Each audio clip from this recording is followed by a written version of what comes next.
Well, good morning, everyone. We're the group that's going to take you to lunch. Hopefully, it'll be the best part of your next hour.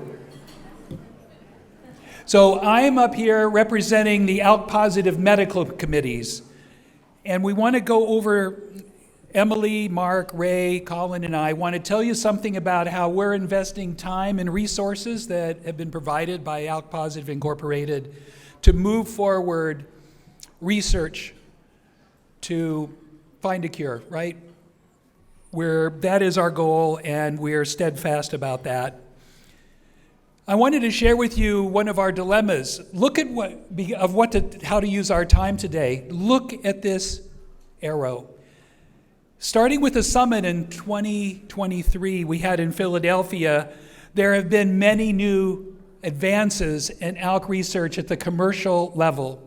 We had the Bright Star data presented in September with brigatinib. Then we had the amazing ALENA early stage data presented in October and then approved by the FDA for early stage ALK lung cancer in April. Hopefully what that means is now being able to add alectinib in early stage, that patients are being cured of their ALK disease and won't end up stage 4. Ensartinib, we may not know too much about, was submitted for FDA review just a few months ago. That'll add another ALK targeted TKI to the portfolio. That'll probably be a subject of next year's panel.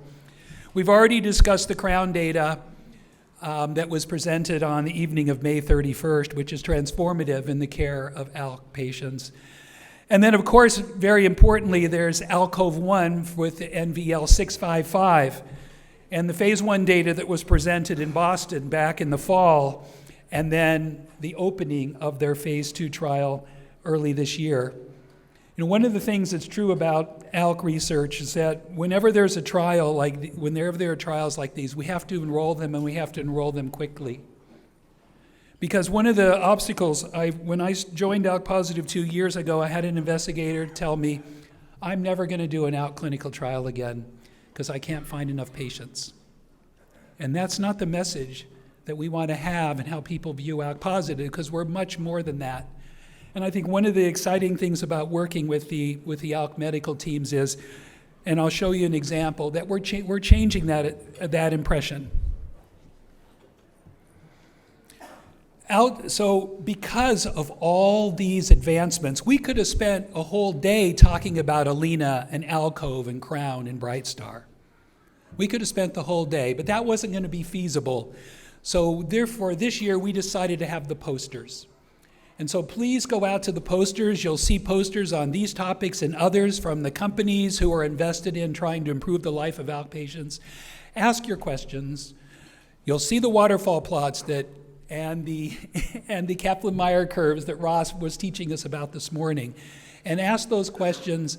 And also, we want the people at those posters, the companies, investigators, to know exactly what's on your mind, what you care about, and what you want to know, so that additional educational materials will reflect what it is that you'd like to know. So please take time to go out to those posters between sessions.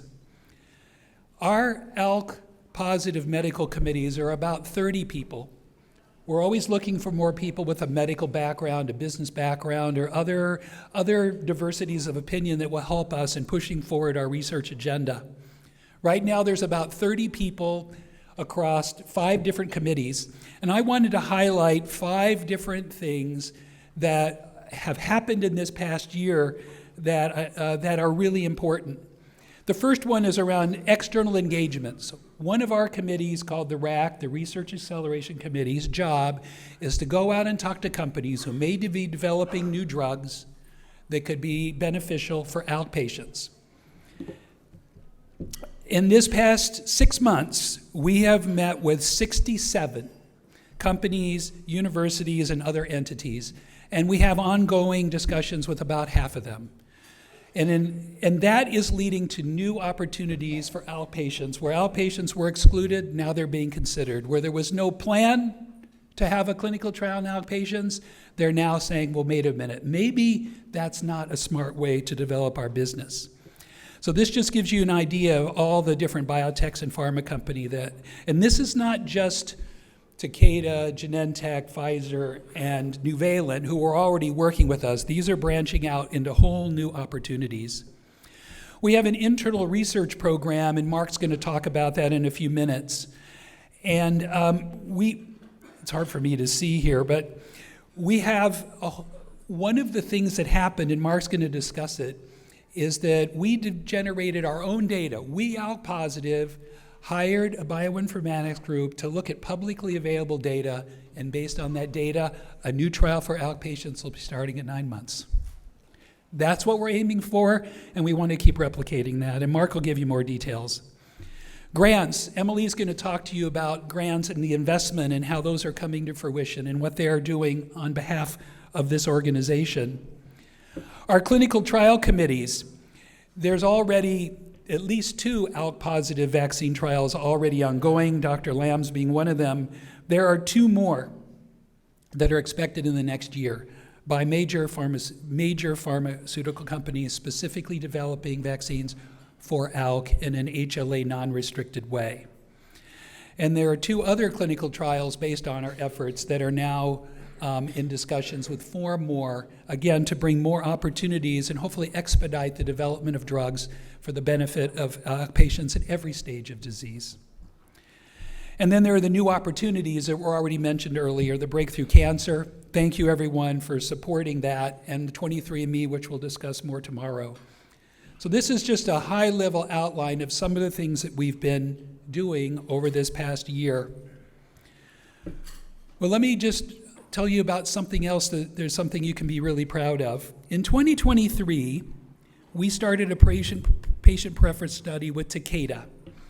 And the name of this, it was a patient preference study looking at what are your preferences for choosing a TKI if you've been treated in the last 5 years.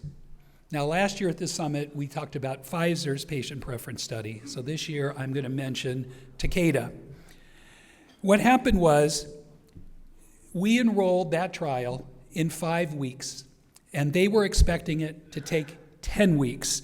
So we enrolled that trial in half the amount of time compared to what was expected. And let me tell you, Takeda expected us to be fast, but we blew them away. And in another trial with them, which isn't on this slide, they planned for 12 weeks, and we enrolled it in 7. So to all of you who are participated, and especially to the leadership, including Summer, who made it possible, thank you for doing that. I mean, if we can't get behind the studies for ALK and finish them quicker, then we're doing ourselves, our whole community, a disservice. So this is really great. Now, there's another opportunity coming from Takeda, and this is a new study that's going to be in first-line patients. And again, it's looking at preferences and decision-making as it relates to your first-line TKI choice. Now, Summer is going to be our contact person for that. So if you live in the U.S., that you started a TKI after September 1st of last year, and you've been on any of the 3, alectinib, brigatinib, or lorlatinib, for at least a month, please contact Summer in person. She's right here in the front row, or send her an email so that as soon as that receives its final approval from the ethics committee, we can start it and we can finish it so we can learn, and everyone can learn what your preferences are sooner rather than later. So this is an example of how you can get involved from home in an online survey where your voice really will make a difference. So with that, I'd like to pass the microphone to Emily Venazzi. Emily Venazzi.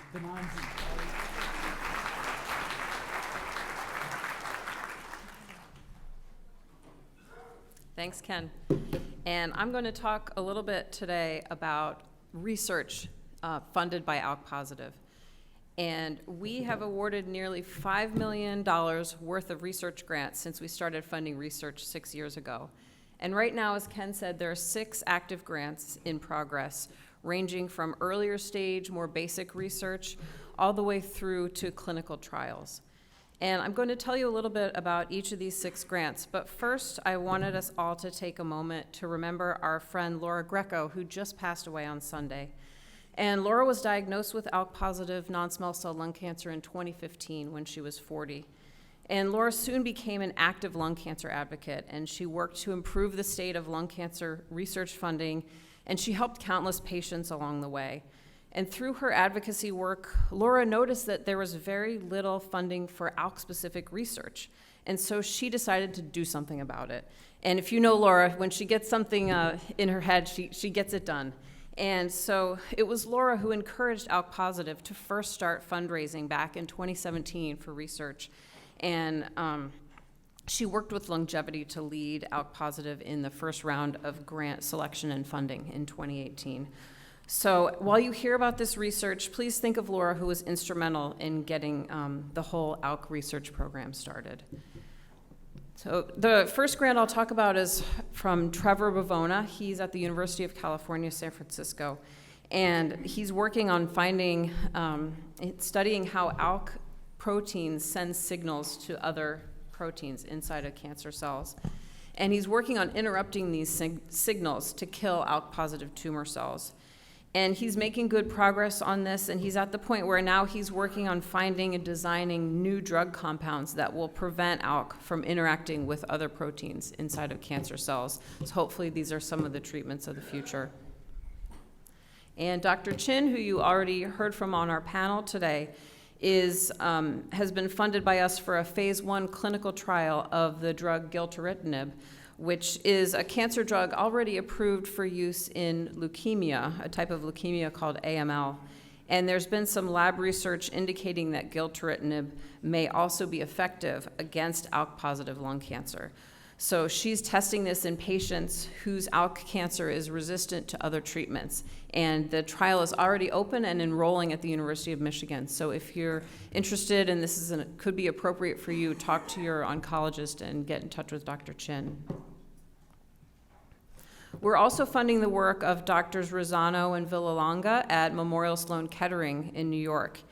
And they are investigating how genes that are expressed differently in ALK cancer cells can influence how the cancer progresses. And they're working to take advantage of how this differential gene expression could potentially be used to prevent and treat drug resistance. And they're making progress in learning about what happens in ALK cancer cells when they transform from one type of cancer, non-small cell lung cancer, to another type of cancer, small cell lung cancer, and how this might be targeted to prevent treatment resistance. So far, this is a really difficult problem, and so it's important work that they're doing to try to address this. Dr. Jamie Schneider at Mass General Hospital in Boston is studying the unique metabolism of ALK tumor cells and how they use energy to grow and to progress. And she's working to disrupt the tumor cell metabolism to try to selectively kill tumor cells. And she's identified an enzyme that's involved in the growth of primary and resistant ALK cancer, and she's working on targeting this enzyme as a potential new treatment. And we're hopefully going to see a paper published about these results very soon, and then we'll be able to tell you more about it, hopefully by this time next year. And we've been funding the work of Drs. Awad and Chiarle at Dana-Farber and Boston Children's Hospital really since we first started giving grants in 2018. They've been working on harnessing the immune system to fight ALK cancer. And they're continuing to make progress moving towards getting new immune-based treatments into the clinic. The grant that we're funding right now for Dr. Chiarle is working on engineering T cells to attack ALK-positive cancer. And he's made progress on identifying which T cell receptors are the best at recognizing ALK cancer cells, and now he's trying to progress that into a T cell treatment in the clinic. And Dr. Awad and Chiarle have both been working on an ALK vaccine, which many of you have heard about, to treat or potentially prevent progression of ALK-positive cancer. And this vaccine, we are hoping is likely to be part of a new ALK research initiative called Breakthrough Cancer. And you'll hear more about this exciting new partnership this afternoon from Terry McGowan from BTC. But we wanted to introduce it to you this morning because it's an important new part of our ALK Positive research program, and we've committed to help fund this project with $2 million over the next 4 years. And so far, we've been funding, as I've discussed, research at some of the top universities and cancer centers in the country. And these projects are all at individual labs, and they're pretty much independent of each other. So each group is using their own samples and their own research and expertise, resources and expertise at their own institutions. And there have already been some exciting progress, exciting developments made this way at individual labs, and we're so grateful for all the research that's going on in ALK. But as the medical committee has talked to researchers, we keep hearing things like, oh, I wish I had more samples to study or more patients to work with, or I wish I had this particular type of equipment that's only available at this university over here. And so that's why we started to realize that more collaboration among labs could move the research along faster. And that's where Breakthrough Cancer comes in. We first learned about Breakthrough Cancer. We got connected with them by one of our fellow ALK patients, Ricardo Salgado, who had made connections with some of the researchers there. And we opened a discussion with them about adding lung cancer to their program. So Breakthrough Cancer is an organization that's working to form teams of researchers to tackle some of the most difficult to treat cancers. And so we said, well, why not ALK? It's treatable, but it's certainly not curable. And so we thought ALK could be a good addition to their portfolio of research. And so some of us have been talking with Breakthrough Cancer for a while. Ricardo and Mark Muscovich and I met with them first about a year ago, and they assembled a great team of ALK researchers who have been meeting and working for hours and planning and putting together really an excellent proposal and an ALK team lab that will perform this research as part of Breakthrough Cancer. And they're proposing research that will be both translational and clinical, so moving from the lab into patients. And the Breakthrough Cancer program will enable patients to participate. We can donate samples and eventually enter in clinical trials that will be more widespread than at individual institutions. And the research that BTC and the team lab is planning to do will focus on residual disease. And Dr. Kamich mentioned this earlier. These are this is the small amount of cancer that's often left kind of hanging around after TKI treatment. And this cancer eventually in many patients starts to grow and leads to resistance. So this is an area of research that ALK Positive hasn't really funded research looking at this residual disease state before. And so we think this is a new and important piece of research for ALK Positive to fund, and we'll be funding in the next few years. And so now I'm going to hand it over to Ray, who will tell us more about how the medical committees are reaching out and working with so many different organizations. Thank you.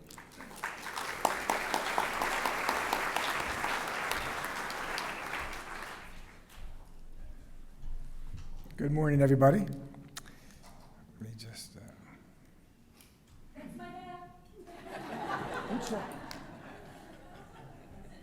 These are the. Thank you, Summer. These are the committees I serve on. All right. So a lot of this, as Kenneth mentioned, we try to foster new relationships and build on the relationships we have. And getting to meet with many of these companies, unfortunately, it works just like in life. It's who you know. We send out lots of letters to a lot of different companies to meet, and a lot of them never respond. Here's a story here, and it's about who you know. Ken and I worked with this gentleman who happens to be vice president of operations at another major vaccine company. And he said, Raymond, this was back in the days of COVID still. He goes, if I have to put you in touch with somebody, you're not going to like the answer. He was, come back in 6 months. So we came back in 6 months. We came back in a year later. Finally, about 18 months ago, he said, okay, I'm going to give you a name and an email address. Get in touch with this guy and see what he says. So the committee and us and myself we sent an initial email letter, then we met with him. And what do you think he said? Right off the bat is what we hear from every company. We're not interested in ALK. We have nothing for ALK, so we're not going to be bothered. Ken just said, humor me, and Ken's got a slide set that's really potent, and it outlines a great patient case. He talks about our patient population, what we go through, how you're getting scanned or biopsies after every progression. He builds a medical case talking about all the treatments we're on, and then he builds a business case. So 500 to 700,000 ALK patients worldwide is hard to ignore for these companies. So he said at the end of this hour-long Zoom meeting, we felt we had somebody that was on our side. So much so that an hour after that meeting, so if you look at one big, whenever I send out an email, I always say, it's always in the subject line, it's always ALK Positive / the company name, initial meeting. The guy changed it to collaboration, and in the subject line of the meeting, he said, please notice the new subject line, okay? Following that, Ken and Mark have met a number of times with this company. I think at meetings all around the world, these guys have been meeting with them. But more importantly, their vaccine utilizes 6 antigens that are found in 90% of the lung cancer patients.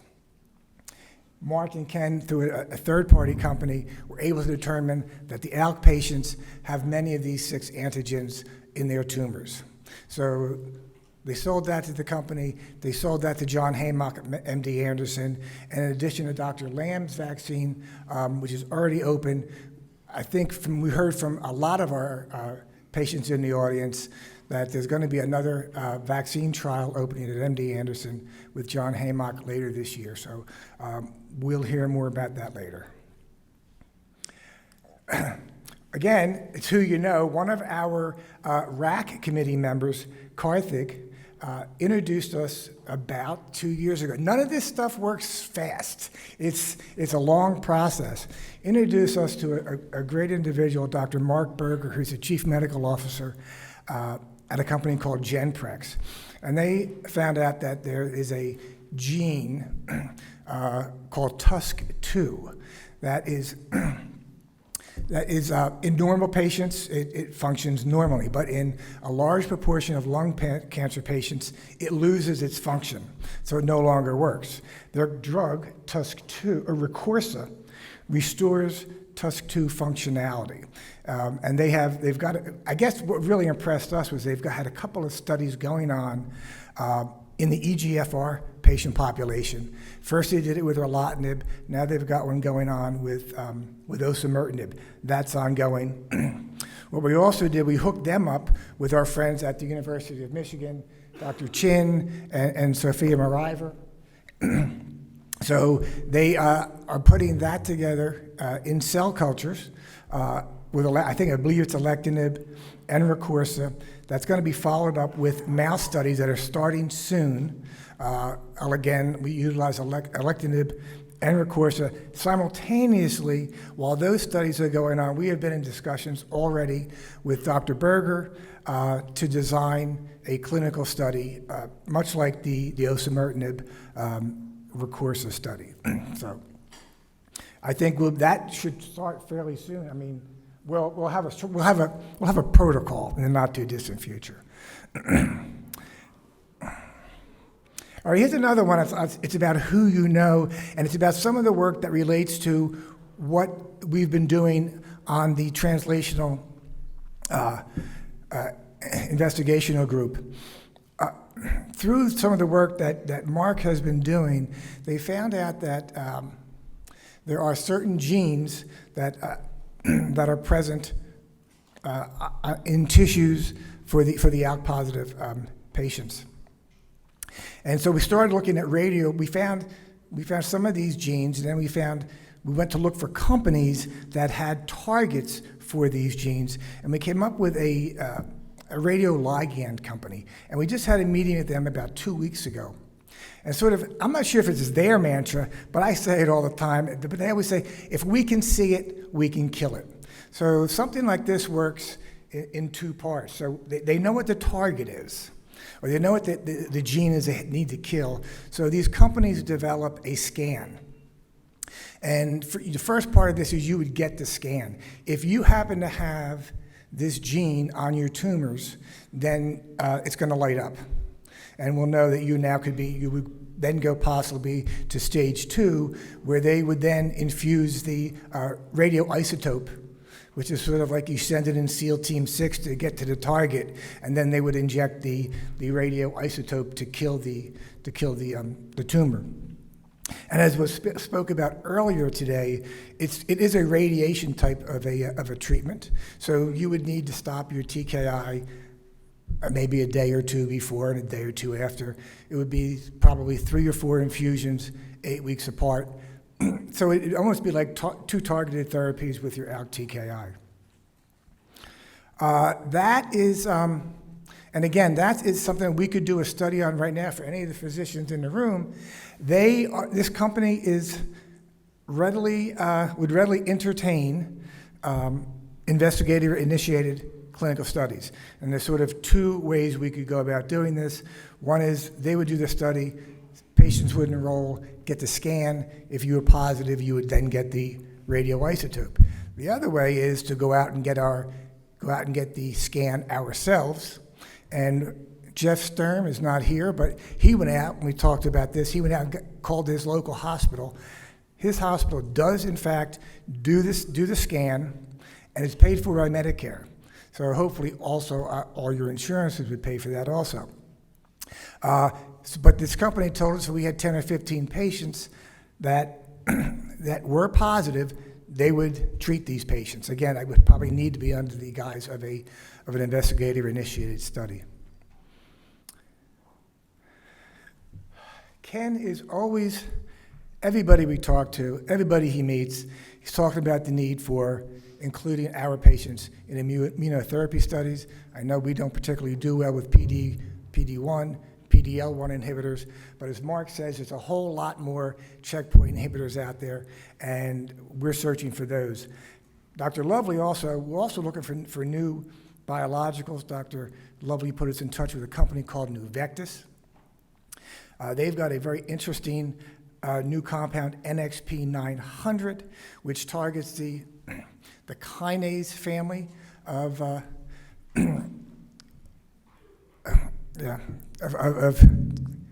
whatever.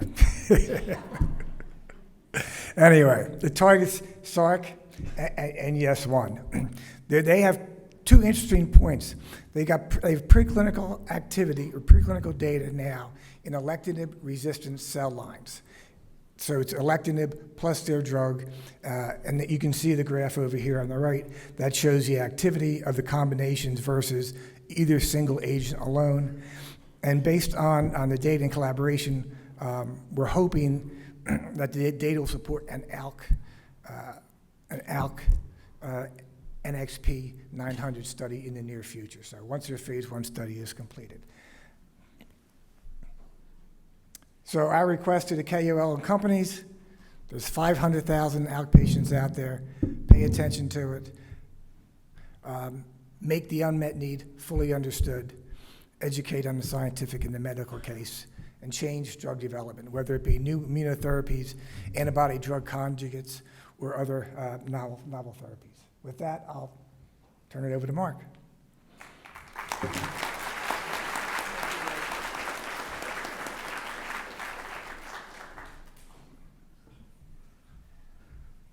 Okay, thank you, Ray. So, good morning again. What I want to tell you about for a few minutes is our own internal research program. So the board of directors has approved research that ALK Positive ourselves are doing with funds you're investing in the organization. And our goal is that, and our motivation is that we feel that we have a strong sense of urgency about finding new targets for drugs that could kill our cancer. And so I want to tell you about the work that members of ALK Positive are doing with external collaborators to find additional targets that we might be able to leverage. So we all take targeted therapies. They're targeted against the ALK protein. But there is more than one target that you can attack to kill an ALK-positive cancer cell. We're looking for those targets. So let's see, do I advance with the arrow? A big one. Oh, big arrow, okay. So I want to tell you mostly about one thing. We're looking for the parts of tumor cells. So on the left it says molecular parts of tumor cells. What are the parts of a tumor cell? If we can make a drug against a part of a tumor cell, it would be like breaking the part of an engine. If we can break a part of a tumor cell by inhibiting it with a drug or destroying it with a drug, we can stop the tumor cell from surviving and kill it. And so I'm going to tell you about how we're using modern RNA sequencing analysis approaches to identify the molecular parts lists in ALK-positive tumor cells. And then I'll speak briefly about looking at genetics, which Ken and Caitlin Nichols will talk about in greater depth tomorrow in terms of our new collaboration with 23andMe. But first, let me talk about our molecular parts list. So this is a cartoon of a human cell. That purple outside is the membrane of the cell.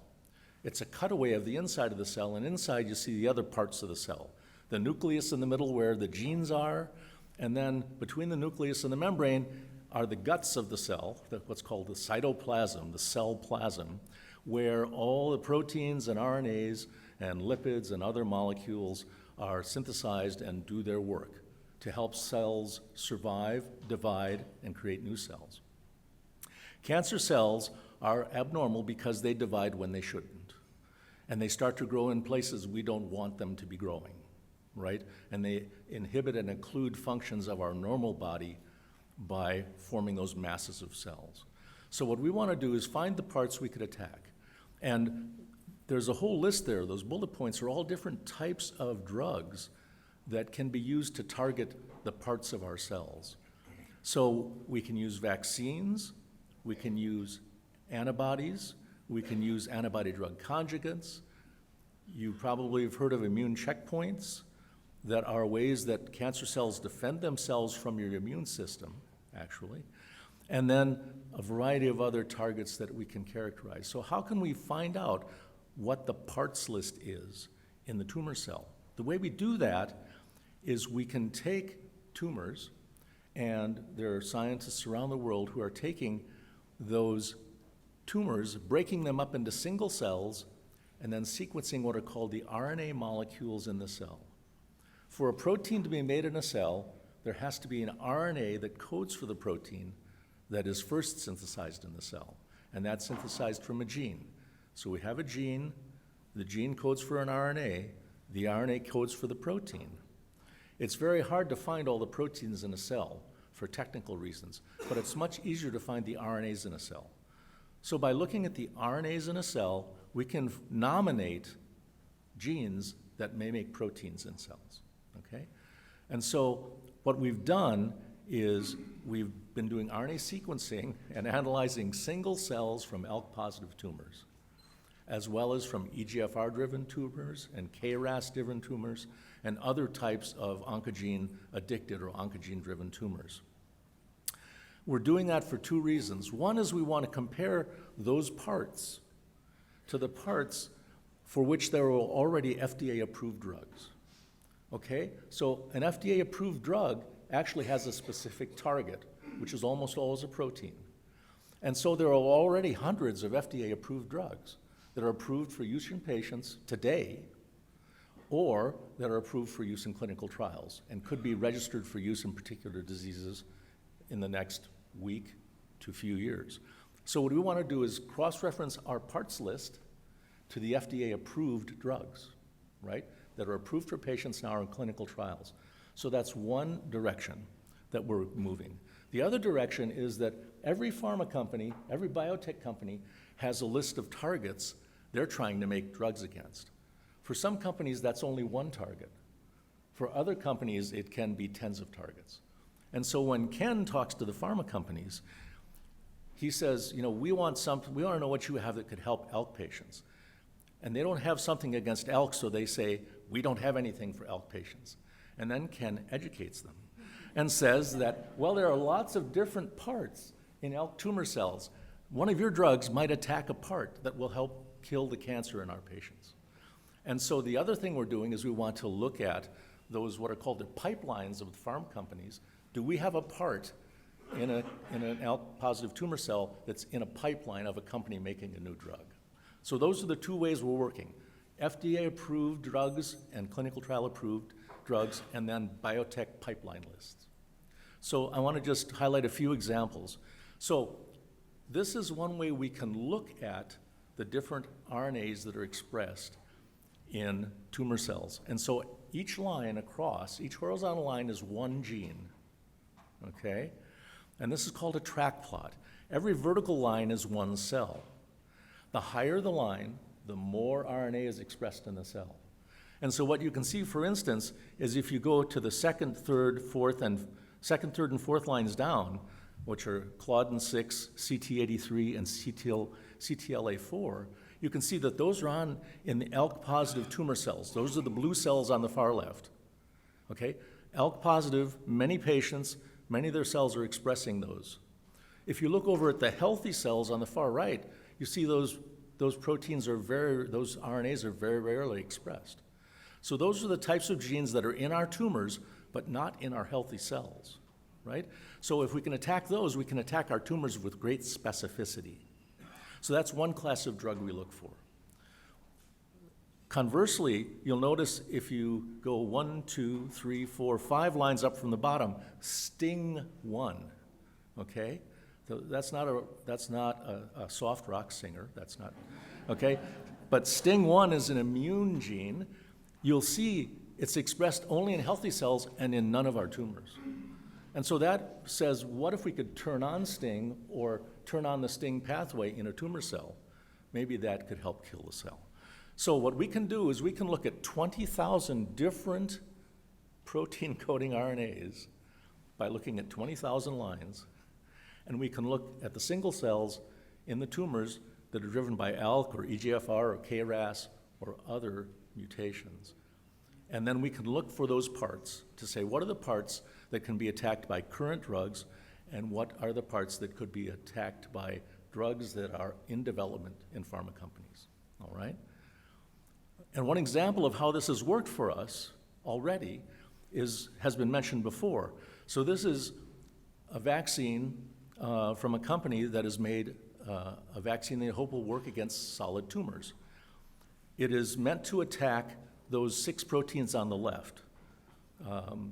And so what we see is every time there's a plus sign, the RNA for a given protein is expressed in a given patient. So if you go from the left, you see ALK patients 1 through 10. Then you see EGFR patients 1 through 22. You can see ALK patient 1 expresses 2 of the RNAs. You can see that ALK patient 5 expresses 4, okay?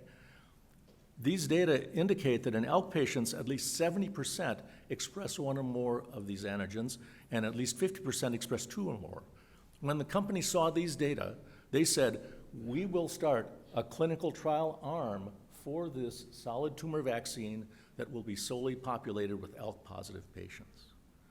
Okay, this is how your investments and the work of the medical committee is trying to advance the creation of new therapies for us. I'm a patient, for all of us, okay? This is an example of the kind of work we're doing. And so this is just a summary of why do we do this work? Why are we looking at these parts lists? Okay, it's because we want to find additional drugs against additional targets beyond the ALK protein, first thing. Second thing, the ALK protein that drives our cancer is inside the cell, so that antibodies and vaccines, which usually attack the outsides of cells, can't see that ALK protein. So we want to find other proteins on the surfaces of our tumor cells that are possible targets for antibodies and vaccines. And again, we can use computational tools to find the RNAs that are expressed for parts that we know are out on the membrane of the cell, okay? And so if we confirm that those proteins are in our tumors, by staining our tumor samples, we can actually confirm that those are targets for potential drugs and vaccines. In addition, ALK patients are excluded from a lot of immunotherapy trials because we don't respond well to PD-L1 and PD-1 inhibitors, 2 checkpoints. But there are over 70 additional checkpoints that exist that control the immune system. We can look for all 70 plus of those immune checkpoints by looking at the parts list, okay? And then finally, ALK positive patients are usually lumped together with oncogenic driver clinical cohorts. So ALK and EGFR and KRAS can be pooled together. We want to find the differences and the similarities between, say, ALK positive and EGFR positive patients and make the case why we should have ALK positive specific trial arms, as we've discussed in this previous instance here for this solid tumor vaccine. So that's why we're looking at the part lists, making these investments, doing work for us as patients because of our sense of urgency and the fact that we have a set of capacities and the capacity to invest to advance this work. The last thing I'll mention before handing it off to Colin Barton is that we also are on the verge of beginning a collaboration with 23andMe. And 23andMe can help compile the genetic variations that we inherit from our mothers and fathers, all right? And then, by looking at those variations, we can determine how those variations affect our health and well-being. This is just one example of one case relevant to us, hypothetically. So for instance, TKIs are inactivated in our bodies at a finite rate. We take them, they go out into our circulation, and then our body metabolizes them and inactivates them. So the concentration goes down, and so those green lines show the concentration of drug going down as hours advance after I take my 4 pills of alectinib every morning and every evening, okay? That red line is the therapeutic dose. As long as the green line is above the red line, my cancer cells are getting killed. So if I have a normal rate of metabolism, let's say I have that middle green line. If I'm a slow metabolizer, I might have an effective dose of alectinib that is always above the therapeutic dose, no matter when it is after the time I've taken my drug, assuming I redose at 12 hours. Whereas if I'm a fast metabolizer, maybe I'm not responding well to alectinib because I'm burning up the drug quickly. And so it could be that people who don't respond well in the first line to alectinib are fast metabolizers. It could be that those who respond very well are slow metabolizers. By looking at 23andMe variants, we have the chance then to see, can we find variants that map to fast and slow metabolism? Can that be used to help predict the people on the front end of the curve who are going to progress quickly, right? Because maybe the fast metabolizers are more likely to progress quickly on a first-line therapy than the slow metabolizers. And that's just one example. And again, we have 20,000 genes. So the collaboration with 23andMe, which we'll hear much more about tomorrow, is a possibility for us to start to look at the genetic correlates of our clinical outcomes. And so that's the sort of work that the Translational Investigation Group is doing with your investments on all of our behalves. So let me hand it off to Colin Barton.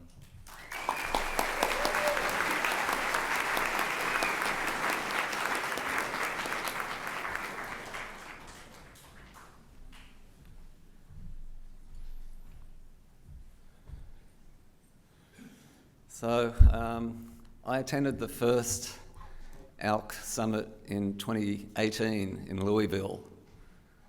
They begged me to come as chair of the medical committee, and I was really scared to go because I'd kind of dealt with people on the phone, and I don't think we even really used Zoom very much at that time, and we'd do our meetings by phone. And I was like, I don't want to really meet someone and become friends with them, and then I'm going to lose them. And that was our reality back then. And thankfully, and I'm grateful for this every day, I'm still doing really, really well. And the people that are...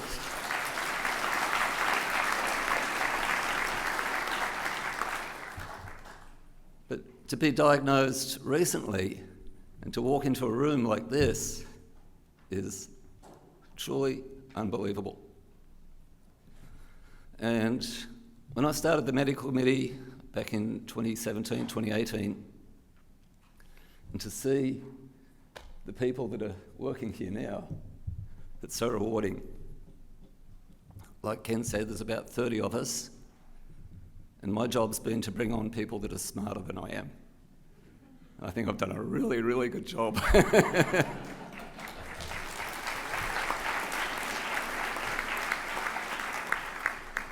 It's not what you know, it's who you know, like Ray said.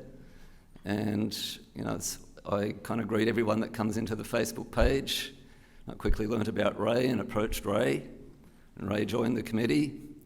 And then we were looking for someone that knows what the heck they're doing to take over from me. And Ray knew Ken from his work from decades, and so we couldn't be happier. Ken's a real unicorn. Thank you, Ken.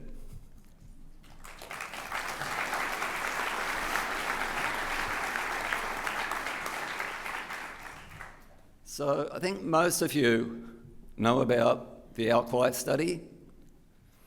And this actually started its roots back in 2017. And I've kind of got a mind that's always very curious, and it's like, why is this happening? Why is that happening?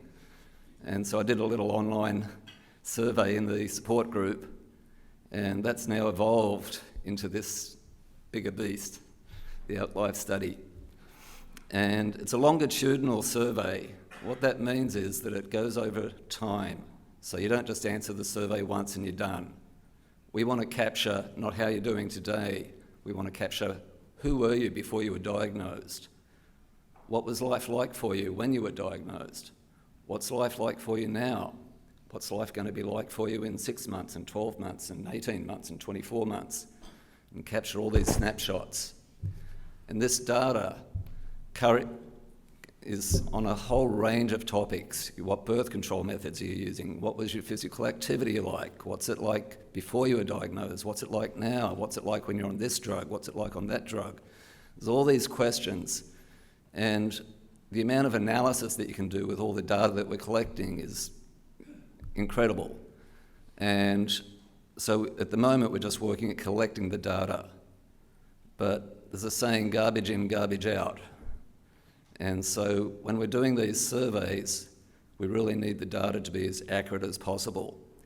Now, I didn't know anything about formal surveys and so on, but I'm learning there's this thing called data cleaning. And data cleaning is when they've got values that aren't complete. And I actually forgot my little notes, but so they're basically trying to eliminate data that could be faulty. So if someone says, in the forms, I was diagnosed in June 2016, thank you. I was diagnosed in June 2016, but they don't put the date. But then you're trying to figure out how long was it from the time they got diagnosed to the time that they started on their ALK TKI.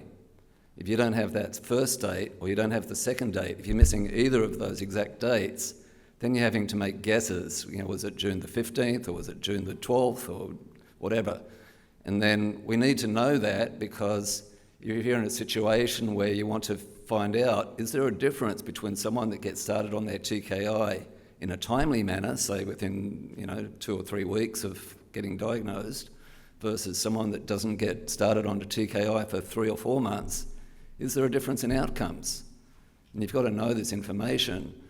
And so there's so much in these surveys that experts are going to be able to analyse. And we're starting to get really significant funding from a very, very, very generous farmers that's going to allow us to have the money to do this sort of analysis. The person leading the ALK Life study is Dr. Morhaf Alashkar, and he's Associate Professor of Oncology, so he does know what he's doing. I personally have no access to any of the submitted forms, so I don't know who's done the forms and who hasn't done the forms. I've got no idea. And as I was talking about, the data cleaning is all about identifying, fixing incorrect and incomplete and irrelevant data. But it's very time-consuming. We listen on these meetings, and there's these data experts, and they're going through all these details about what they had to do the data cleaning, and it's really taking up a lot of time and a lot of effort to do that. So the more we can be really complete in filling in these forms, the better we're going to be able to get on with doing what we're really trying to do. And also, when we don't have that complete data, it reduces the ability with analysis to actually come to statistically significant findings. So again, the more exact data we've got, the better. So just go through these slides. The program launched in October 2022, so it's still less than 2 years. And as I mentioned, this is going to be a 7-year project, so we're just getting going on it. Only recently did we start reaching out to oncologists. We kind of were wanting to get all the bugs out of the system before we went really big time. And so we're ready for that next level of launch. It allows ALK positive lung cancer patients to anonymously share their cancer journey with researchers. And as I said, it's very detailed. We really are capturing a very complete picture of who you are, what your aspirations are, what you think might have contributed, what complementary drugs you're taking, whether you've had alternative drugs, how often you're missing dosages, types of surgery you've had, exact surgeries, when did you stop drugs. It's very, very detailed, and you need this detail, that the experts need this detail to really be able to get useful information that's new, that they don't have already. We're collecting types of data that are not available from clinical trials or other databases. So again, this is providing information that researchers cannot obtain anywhere else. It totally relies on us. And it is creating the world's largest data set on ALK positive lung cancer, global treatment patterns and patient journeys, and it's being provided free to researchers around the world. So this is not something that we're keeping in a silo. As we were talking about earlier, the whole object is to get information distributed readily for everyone. So sharing your ALK cancer journey with researchers can make a difference to your future and also the future of other ALK patients as well. So this is a chart showing the growth of the number of people that have filled out all the different forms. So the very top line is how many people have actually registered. We have almost 1,800 people registered now. In fact, I think it's over 1,800 now. That's phenomenal, absolutely incredible. Our initial goal was about 1,000 total. Obviously, we've blown way past that. So our new total goal is 5,000, and we're going to keep working towards getting that. But the other lines that you see underneath is where you see the arrow going down to the second line that's minus 25%. That's how many people actually went from the point of registering to just consenting to do the survey. So we've already lost 25%. Now, I know part of this is there's an email that gets sent out, and sometimes it goes to spam boxes or junk boxes and so on. So please don't just automatically trash everything that's in the junk box. See what's in there, and if it's something from ALK Positive, put it into your regular inbox, take it out of the junk box and mark it as okay for the future. And then we've got lines there for who's completed the demographics form and the diagnosis form and the treatment form. And we've got, around about 1,000 people have completed those forms. Again, this is way more than we hoped for, and it's really outstanding, and it's continuing to grow. And then the bottom line was the form that we originally had after all the other forms, but it's a very, very important form, and it's the biopsies form. And this gives all the information on what mutations people are experiencing after they've had progression at different points. So again, we've got a pretty major drop-off there, and it's a challenge that we need everyone to take the time to get their records, and I know that can be difficult sometimes, accessing your records, taking the time to dig them out, but if you can do that, that'll really help us to get greater completion rates. So this is just one little example of the sort of data that's going to be coming out. The first paper should get published this year. It needs to get submitted before too long, and then there's always a lot of to and fro between the people doing the reviewing and the people submitting it, so it does take time before it gets published. And that'll only be the first of many papers that come out of this. But we're not really interested in papers, it's more what the information can do to help clinicians, to help researchers, to help drug developers. So it's for all of that, it's not just about publishing papers. But we've kind of got 3 different time frames here. One is before December the 11th, 2015. That's the chart on the left. And then one's the time period between the end of December or mid-December 2015 through to November 2018. And then the third period is after November 2018.